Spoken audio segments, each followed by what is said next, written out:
Welcome to the NSFW podcast, where we delve deeper into the uncomfortable truths that are plaguing our generation and community. If you're looking to keep it PC, this ain't the podcast for you. This is a brand new podcast where everyday men and women come together to call out the societal norms and bridge the gap on the real issues at hand. All right, KJ, Spicy Lee, the diplomat, and it's your girl Lisi. Let's get uncomfortable. All right, y'all. Welcome to the Not Safe for Work podcast. It's your boy KJ, and we're going to dive right into the subject. I know I'm probably going to be the most controversial, but I want to make sure we get everyone's opinions in here. We're going to delve right into it. Our first talking point for today: are men and women raised to be husbands and wives? And Lisi, I'm gonna kick it to you to start it off. What's your opinion on that? Oh, right off the bat. So I would say, I think I'm gonna try to keep my answer non-PC, right? So I would say, in general, no. I do feel the topic is more so pressed upon women than it is men, my opinion. And I'm a woman as well, so I feel like that's my opinion. Women, a lot of times marriages, we have the books, we have the people who speak on it, the speakers, you know what I'm trying to say, the people who will have like forums and conferences and all this other stuff, and it's like how to prepare for your husband, how to do this for your husband, how to do that for your husband, and I'm like, well, where's the stuff for the men? But I think overall, as far as like from a home, like from being in your home and other things like that, I don't feel that we are necessarily raised to be husbands and wives. All right, the diplomat, what's your opinion on this, my brother? So, as the name states, I tend to be very diplomatic in my approach towards things. So, in my household, growing up in a very traditional church home, I feel like I did get the blueprint on what it meant to be a husband. And coming out and seeing society, seeing how people were raised and seeing people as adults, it was definitely a lot of shock factors. So it's like what I bring to the table and what my natural thought process is, it oftentimes conflicts with what I see. So for me, I definitely know what it was like to be raised to be a husband, but I don't feel like society definitely does a good job of instilling that as a norm across the board. All right, appreciate that, my brother. Spicy Lee, we kicking it to you. What's your opinion on this? So, for me, I guess thinking of my upbringing, I would say no. I think my upbringing taught me how to be a strong woman, and I don't want to say that that type of relationship wasn't something that I didn't see. I did see it because I got to see my grandparents. I got to see the love that they had for each other. They were married, and then my great-grands and my grandparents. So I got to see the husband-wife dynamic. But in my household, it was just, my mom at times growing up. So I really, even with the men and women, I just saw that I always thought women were supposed to be like strong, So mm-hmm. I think raising them to be, I guess, let me piggyback a little bit, because I guess I can say from my family, I can see how they tried to raise women to be wives. And that was by being strong. Like, you take care of the household, you make sure your husband's good, he's going to pay your bills type of mindset. So let me piggyback. In my household, yes, I did grow up that way. But as far as society is concerned, I think with a lot of women raising kids, especially young boys, it's kind of hard for them to raise them to be men, let alone raise them to be husbands. So I think societal wise, probably not. But from my upbringing, I did kind of get a little gist of it. Okay. And for me, honestly, I felt like I was brought up to be a traditional man. I grew up in a two-parent household. My mom and my dad, they both worked. My mom honestly made more than what my dad did, but my dad always paid the mortgage. He always made sure he paid the mortgage. He paid some more bills, and then my mom kind of covered the groceries, the cable bill, the light bill. But for me personally, I always knew that my dad always paid the mortgage and my dad always led the household. My mom always voiced her opinion. My mom is a very strong black woman. She always voiced her opinion, but at the end of the day, when push came to shove, she always allowed my delegated to my father to make the decision. She submitted, which is like a taboo word nowadays. She submitted to my father, and then she allowed my father to lead, even though it may be a decision where my mom didn't agree with it. She would allow my father to make that decision. You know, I've seen plenty of times where my parents have gotten into arguments over things where she felt like my father wasn't making a great decision, but at the end of the day, she went with the decision that her husband made, and whether it came out good or bad, you know, they rocked with it as a unit. So for me, one of the most difficult parts about dating as a millennial in this day and age is that I honestly feel like it's two individuals trying to force their will onto the other person. So it's like, I need you to fit my program, and the other person's like, well, I need you to fit my program. So one of the things that, you know, I want to get into is, what do you feel like defines a husband, and what do you feel like this defines a wife? So I'll kick it to you, Lacey, on those two topics.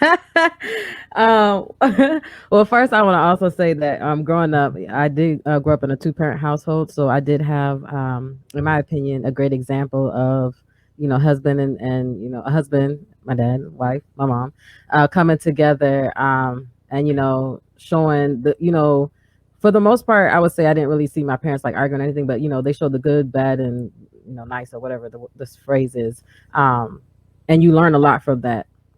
As far as your question, I would say I think as far as what women want and men want, I would say I think when I think of marriage, attributes or marriage traits that we should have, I think more so of like the basic simple things. Like I feel like a lot of times we make it something very grandiose, and something as simple as being compassionate is something that you should look for. Something as simple as being somebody who is kind.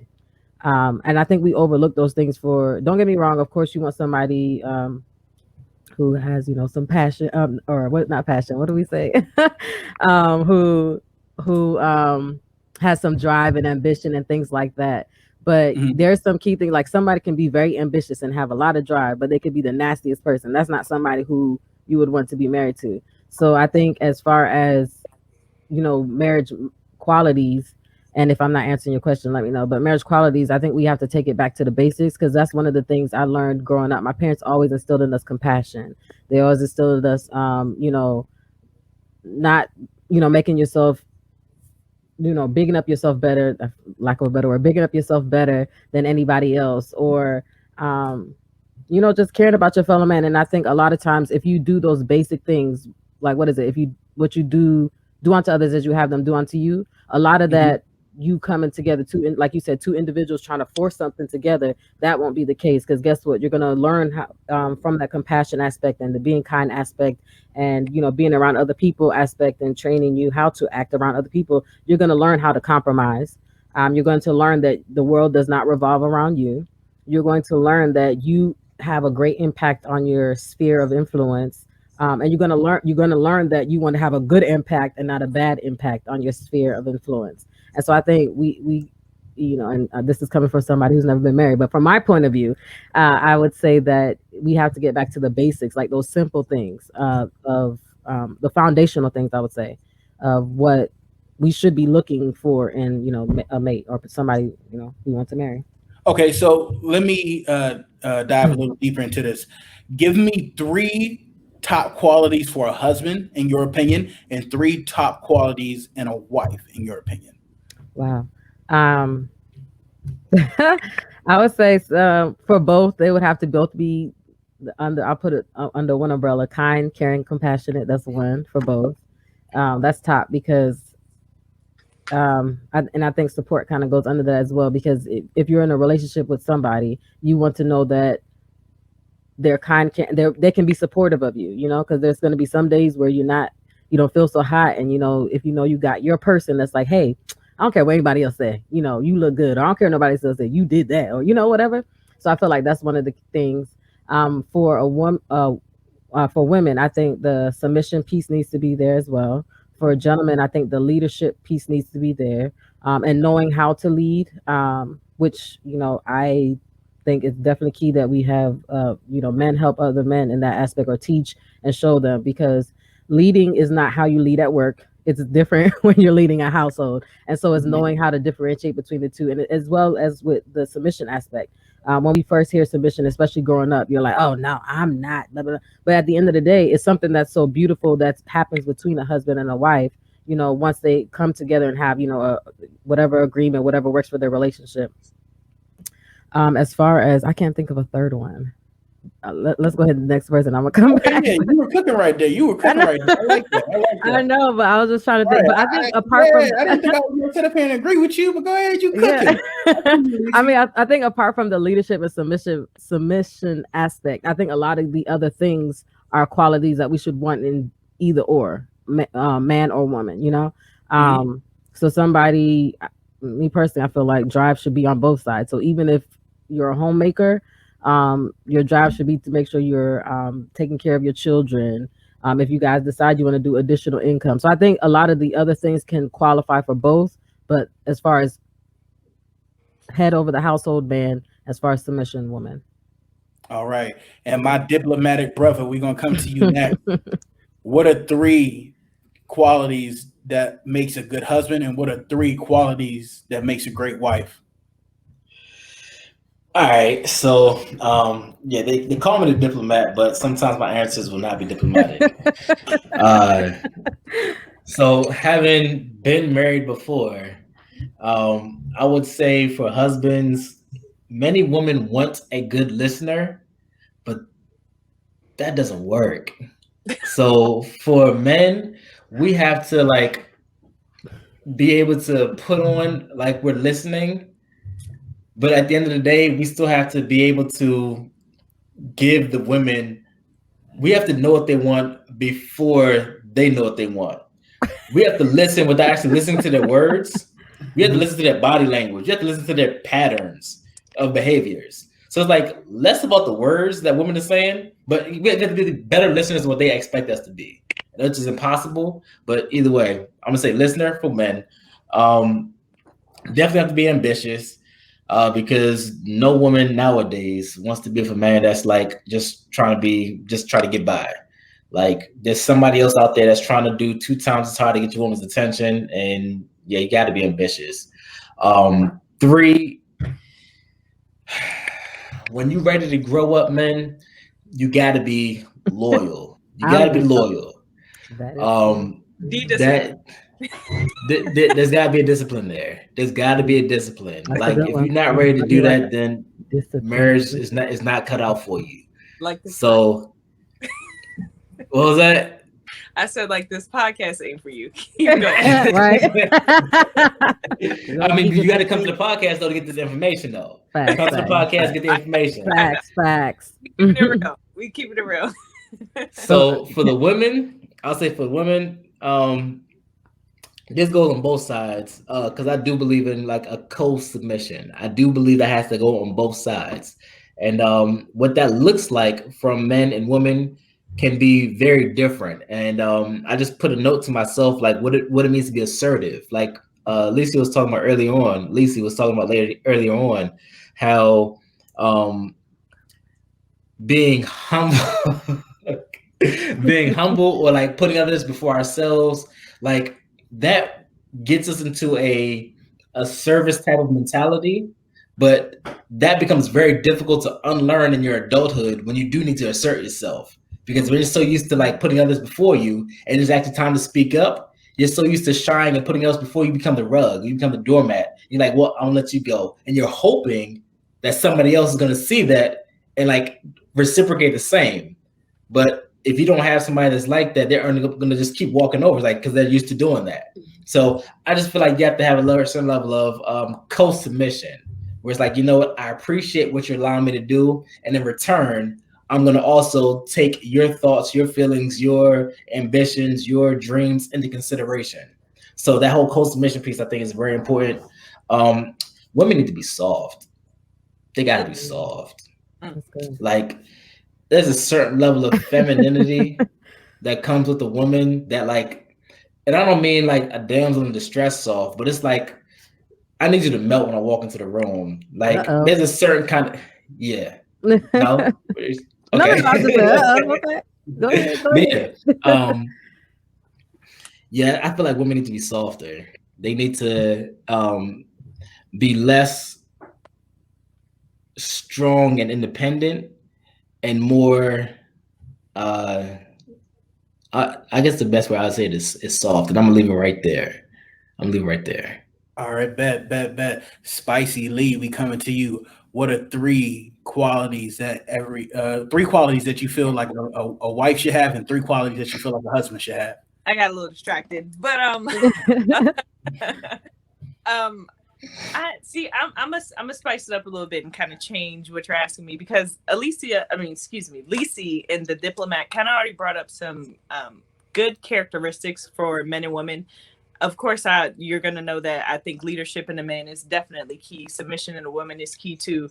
And The Diplomat brought up a valuable point about knowing your role. So when I think of it, although I've never been married, right? I just think what would strengthen the marriage, the characteristics that I would think that both parties should have is just communication, right? I feel like people need to be patient and you have to have moral support because at the end of the day, everyone's characteristics are different, but you have to come together. So you may have different aspirations or dreams, but I have to be able to support you through thick and thin, right? It doesn't matter if I think it's a stupid idea. I'm just going to ride it out with you. Exactly. That's being married. And I kind of want to throw this one in here, knowing your role. And I had to throw it in between both men and women because a man, you know what your role is. And this is where I get a little traditional because a man should know his role. Excuse me, not his place. That's rude. And a woman should know her role as well. And that's when I think about how I grew up. I do understand where you're saying women should be soft. So remember when I was talking about seeing a lot of independent women growing up. For me, and I've had this conversation with quite a few of you, it's a blessing and a curse for me to be super independent because a man at the end of the day wants to know that you need him, right? Exactly. Like if she doesn't need me, what's my use with her? Correct? Correct. So I think being able to be a little bit more feminine and letting that man lead, and that's part of having submission, right? I think those qualities is what, in my opinion, men and women need in a marriage. Okay. I like that. So for me, I think three. Wait, KJ. Here, I was like, I know.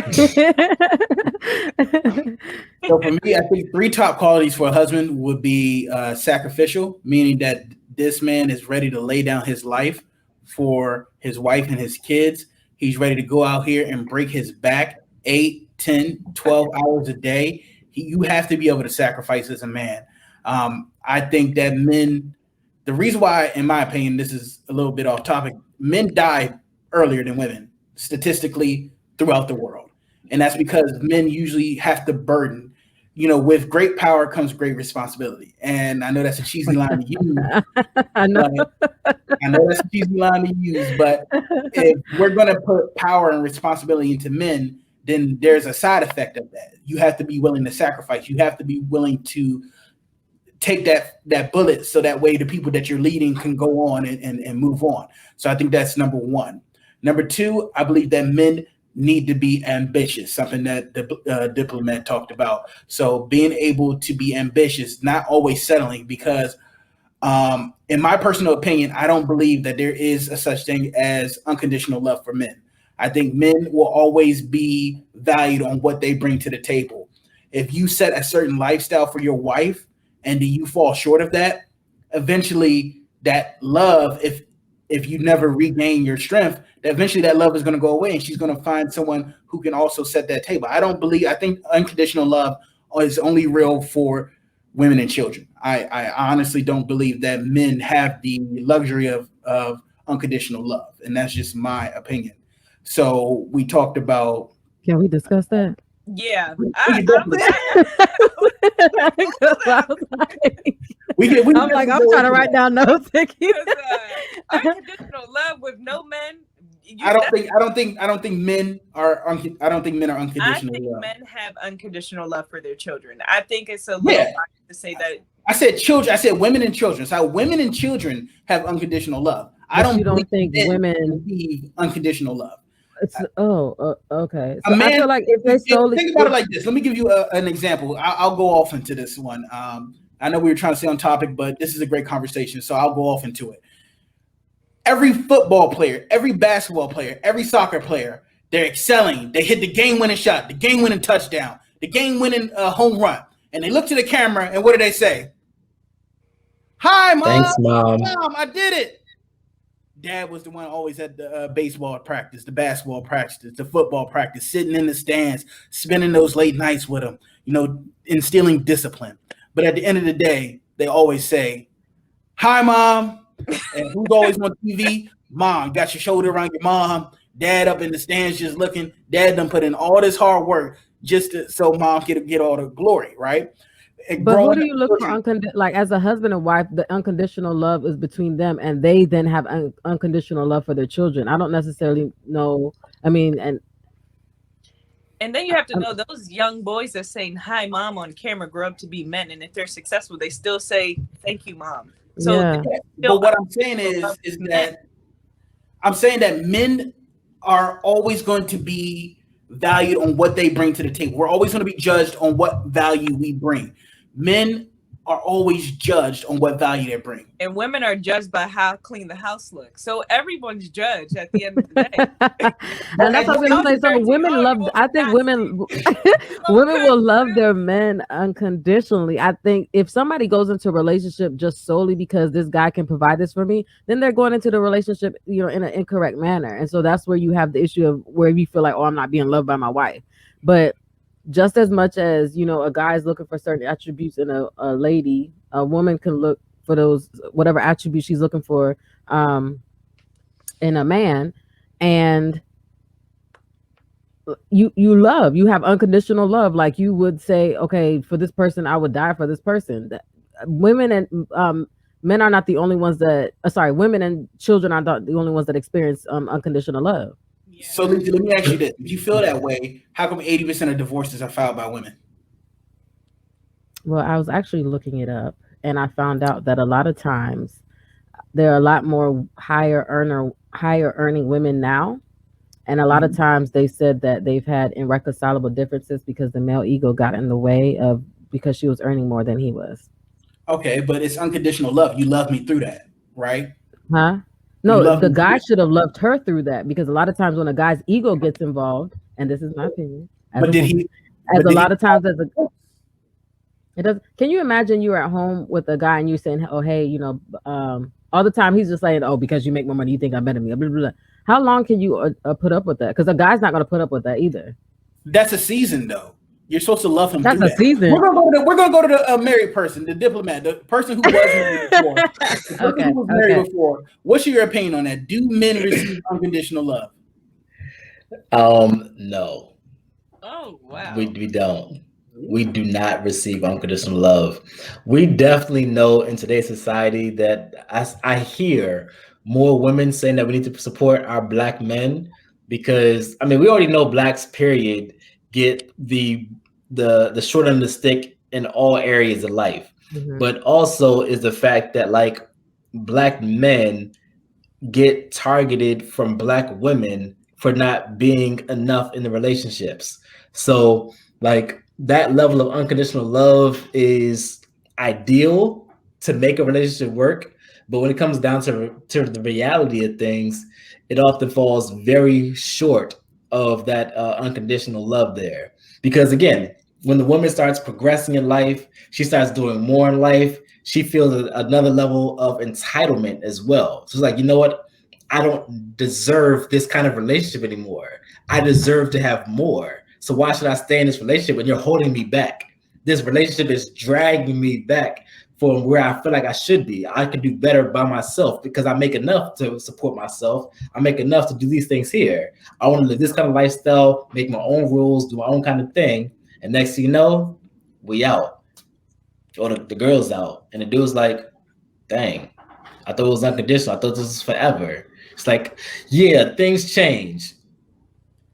Church, preach. I mean, I feel like that it was a.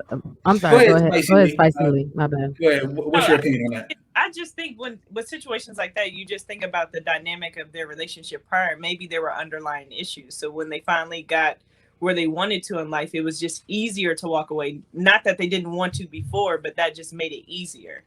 So sometimes I feel like that's just two people not really being compatible, but just trying to, quote unquote, air quotes, like Jordan would say, settle, you know? And I think with those type of relationships, they're always going to end in divorce. But we were just discussing earlier before we started. We were discussing hypergamy, right? And I was saying that women are hypergamous by nature. So if women practice hypergamy, they're always going to want to date up. So this is where we were talking about unconditional love. If my girl made $0, I'd love her just as much as she made $0, or if she made 100,000. It would, my love for her wouldn't differ. If you are used to your husband making 100,000 and he drops down to 20,000, that love is going to fade away. If you're used to your husband having an 8-pack and now he's 300 pounds, that love is going to fade away, right? But that means you really didn't love them. You only loved them because they had money, so that they put a condition on their love. So I feel like that's the whole point. There are men that are loved unconditionally, meaning that there are. I'm sorry. The only person that loves me unconditionally is my mama and my daddy and my brother. That's about it. But then you are loved unconditionally. Then you're talking about only but what I'm talking about in context is like peer love, right? In a man to female, a man and woman relationship, do men receive unconditional love? And I believe the answer is no. And Aaron would shock me. My brother said the answer is no. Also, I wasn't expecting him to say that. So I disagree. You guys disagree with it. Why do you disagree with that, Lucy? So I was saying I disagree because I feel like if people put on their ambassadors, right, when you first meet them. So you may not necessarily know that somebody is solely interested in you for the money, but I feel like after a while, right? Because the truth always comes out. And so if somebody was looking at you just because, like, what'd you say? Oh, because you have a 6-pack, or because you make a certain amount of money, they put a condition on that love. Now, if somebody comes to you and they say, I love you through thick and thin, blah, blah, and like how the traditional vows say through sickness and health. There we go. So death do us part. And I've seen the things where the woman is making more and the man is there, and because the woman is making more money than the man is making less money, even though he's trying different things, because that unconditional love is there, they're still together. So it's not that it doesn't happen. I think a lot of times people get into situations not realizing that that person who they thought loved them unconditionally had conditions on their love. And I think that's the issue, because that happens with women as well. There are a lot of men who say, "Oh, you losing yourself. You're not the slim thing that I married, whatever, blah blah blah." And now next thing you know, he hit his midlife crisis.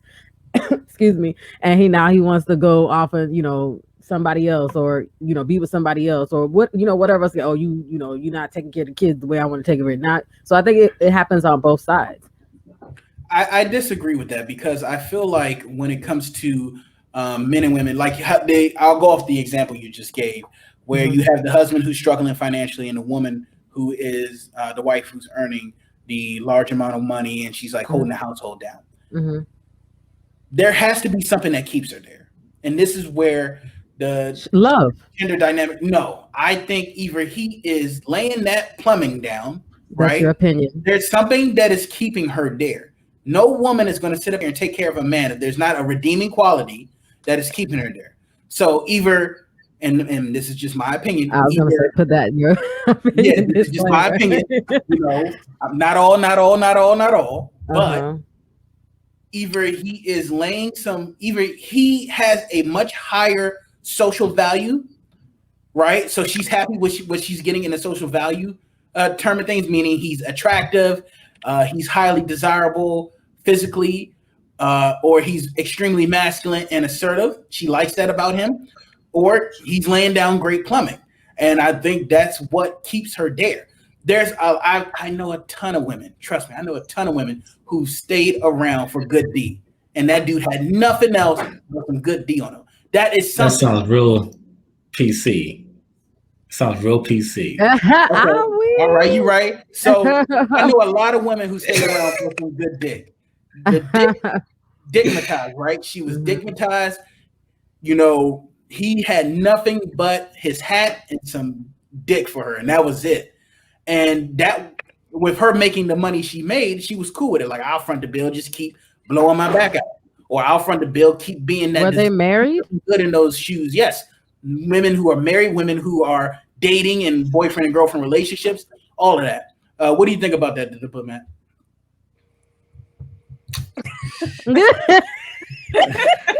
It All came too quick. right. It came too quickly to you. Yeah, I mean, he was like on a roll. I know, He was like, so right? they was giving you a no look pass. I was like, boom, hold on, I wasn't quite ready for that there. But when it comes to like women that stick around for the dick or for monetary like comforts, again, as Lisa said, those are all like conditions. Those are conditional statements. Like the moment that starts, tapering, or the dick gets like part of the routine, it's like, all right, I'm ready for something different, like spiced up a little bit. And if he doesn't bring that to the table, then they start getting into like other little fetishes, and they start, get into their imagination. They start hearing their girlfriends talk about this other new dude that they just met. It's like, oh, that would be nice to have like a little somebody come to my side and just, oh, a dude that be at work that's giving all the compliments, that just gives them something new, something fresh. And then all of a sudden, like your girl's like giving you less attention because she's getting it from somewhere else. She may not be cheating, but like as we know, most women cheat emotionally before they end up cheating physically. So like, yeah, back in the day, I used to blow my back out, but now my back is sore because I've been working 12 hours a day. My back ain't got it like it used to no more. So what happens when we start getting older? It's like, all right, well, so the dick is falling off a little bit. Who was it? Kevin Hart was like, you can get A1 dick like once a month or something like that. Where I lay out the rose petals and we like roll out the bubble bath. Like you get A1 dick like once a month. But like you ain't getting that every single day of the week. It's exhausting. It is. We put in a lot of work, ladies. A lot of work. How did we get here? Right? I'm like, wait, how did we get here? Especially, what do you think of that? I mean, of course, I agree with Lisi on this one, because unconditional love to me stems from within. It's not anything monetary. It's not physicality, especially when you think about women. And the diplomat brought up a key point is women cheat emotionally. So if we cheat emotionally, we have to be emotional when we're dating someone. I don't know who really just dates for money, and I'm sure maybe that's an age thing when you think about that. But as women age and mature, you really start to think of, okay, the person that I'm marrying, because it's those characteristics, because looks fade. And I've learned that very early on in life. And people going to change weight half the time. So, I mean, all we got to do is go to the gym. Baby, you got a little belly. Come on, let's go work out. I mean, that's just building somebody back up, right? That's what it's about. I mean, I just don't think physical or money is the drive to say that this is why someone will stay in a relationship, or that is the driving factor behind unconditional love. It's not. It's a lot deeper than that. It's really getting to know someone for who they are. And I mean, that's just my take on it. So I get where you're coming from, but I feel like in our day and age, in 2021, where you can turn on your Instagram and have 12 DMs sitting in there waiting for you, the grass is greener on the other side mentality is stronger than ever. And that's what's really, really wrecking relationships and marriages. A woman who's happy with her husband, he's what she knows, and then she starts to see messages on her Instagram. She goes out for girls' night. She's getting a drink at the bar, and a dude who's 6'4", an attractive looking guy comes up, flashes money, drives a Ferrari, shows interest, right? And this is where you start to say, damn, my husband drives a damn Toyota Corolla, and we live in a two-bedroom. Hey, don't sleep on the Toyotas. That's when that's with a Corolla. Like, I mean, I don't have no Corolla, talk but about the 80-20 rule. I believe you can get 60 to 80% of what you want in a significant other. That is an amazing significant other. But it's really hard for you to be happy with that 60 to 80%. That's not that amazing then. Huh? So then it's not that amazing. that Well, women. I feel like it's hard for people to be happy with that 60 or 80 when they can always see that other 20 that they desire, right? Where But do then you you're They can never, always, if you got an issue with like never being satisfied, that's an issue within yourself. So you need to work but don't on you think that's a yourself major first. issue in our society today? I mean, I do agree, but I feel like I agree that it's on both sides though, because men and women get the DMs, and then they're like, oh, well, or they start chatting up somebody, even if somebody didn't reach out to them first. They s- I've seen it. They start chatting up Men some. do not get DMs like women. Time No, out. wait, I hold can't on. get Let this me. out. You didn't hear me Go ahead. change it. I said the men will reach out to the women, and they will Yeah. start that conversation. So women, we may get the DM, men may send the DM, but it happens on both sides. You have that conversation through social media. The next thing you know, it's on your phone. And next thing you know, you married, but you got a whole nother side relationship. Why? Because something that was very minuscule that could have been fixed, you decided to go outside of your relationship for. I agree with you, but that's where I would say that's why I say that women have more temptation on that front because they can always have that grass is green on the other side mentality because they're always having new options. Men do not have nearly as many options as women do when what? it comes to the It's dating. There are choices. more women than men The on this other Hey, on way this I'm gonna earth. throw a around. flag on the It's the play. other way Yeah, around. that Men ain't have it, the KJ. That temptation ain't of the it, grass is green KJ. on the other side. That is Other men side. have nowhere near the options of women. No, they do. Are Yes, you they kidding me? do. It's Oh like my two goodness. to two to Look. one. Diplomat, go ahead. Go ahead. So this is where we come and get a little bit more diplomatic here. So dudes do have choices, right? Men know that there are many more women out there to go after than guys have choices. Now, women are going to be approached more, Mhm. but guys have like the plethora of options. It's like, all right, I can go get another one. I can manage 5 at the same time if you got time like that and time management skills. I'm weak. But like, I feel like to say that it's uneven, like men can create whatever kind of lifestyle that they want to. If they want to have 5 different girls on them, they can like budget and like I say budget because I mean that's the kind of Not mentality I budget. have, but like they can splurge on multiple joints at the same time and then like Mhm. put on this persona and still have nothing to really show for it behind the scenes. So it's like at the end of the day, are we truly trying to build something of quality or are we just trying to fulfill a void that's in place here? Because as we were talking about before, that whole sacrificial piece, that's not taught, that's not encouraged. Yeah. And so like learning to sacrifice that piece that's missing and learning how to feel it within yourself, even if your spouse or your significant other doesn't do it for you, like you have to figure out how to fill that gap in within yourself. Otherwise, everybody has options, whether it's coming to you or you going out and getting it and Yeah. finding it.